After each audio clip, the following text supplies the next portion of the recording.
Louvado seja nosso Senhor Jesus Cristo. Querido povo de Deus, homilia diária, sábado, terceira semana do tempo pascal. Evangelho de São João, capítulo 6, versos 60 a 69.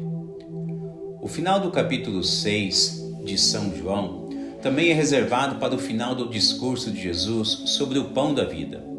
Nesta parte final do discurso, Jesus abre uma margem a mais e insere a fonte recriadora de toda a nova humanidade. Jesus acrescenta no discurso eucarístico o Espírito Santo, o qual deve ser o protagonista de toda ação renovadora em cada pessoa. Fica claro que muitos discípulos, mesmo seguindo Jesus de muito perto, ainda não compreendem claramente. Fica aberta a reflexão a saber se estavam seguindo Jesus apenas por curiosidade ou se queriam aprender algo a mais sobre ele. Notamos isso a partir da situação em que o próprio Jesus questiona o discipulado de alguns que estão com ele. É importante frisar algo como esta reflexão, visto que os verdadeiros discípulos que começaram e vão ficar com Jesus até o final, ainda permanecem com ele.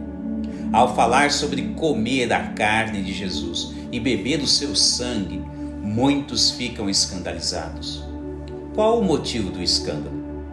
Apenas por não terem compreendido ainda com toda clareza a proposta de Jesus, significando que talvez não tivessem um real interesse relativamente a se tornarem verdadeiros discípulos de Jesus.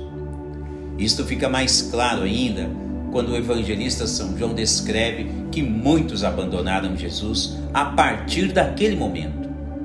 Mas este é um dos principais momentos, o qual ficará eternamente gravado na vida da igreja, ou seja, a Eucaristia.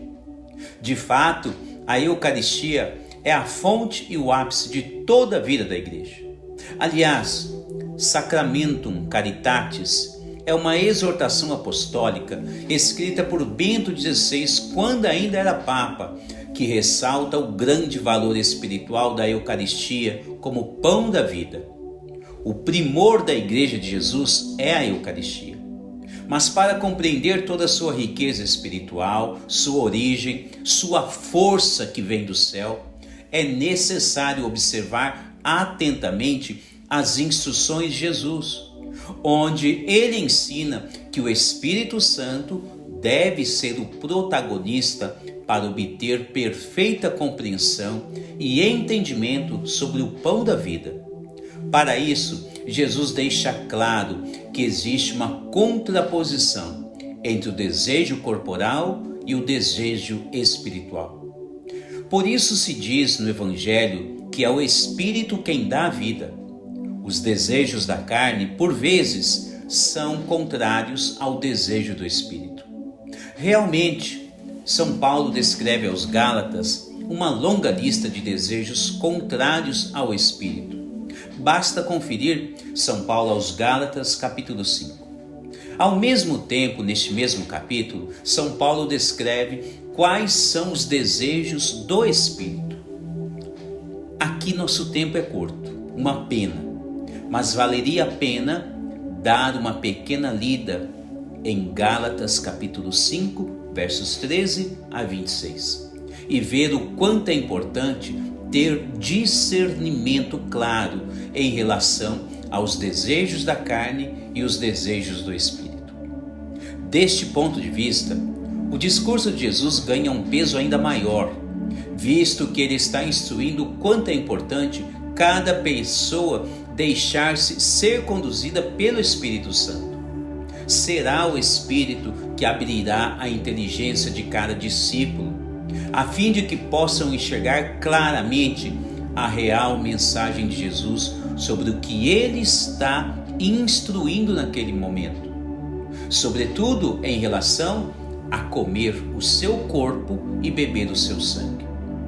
O Espírito é fundamental para que ele recrie em cada pessoa a visão espiritual sobre a Eucaristia.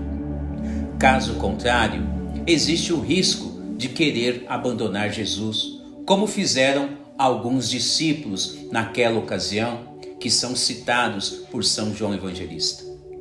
Contudo, notem que Simão Pedro, questionado por Jesus, se queriam também abandoná-lo, Simão Pedro diz que somente Jesus tem palavras de vida eterna.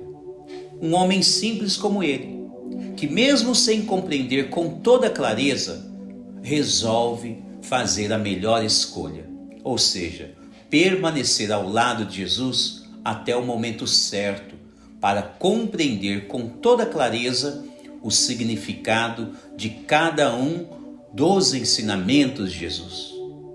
Permaneça com Jesus e aprenderá todos os seus mistérios. Louvado seja nosso Senhor Jesus Cristo.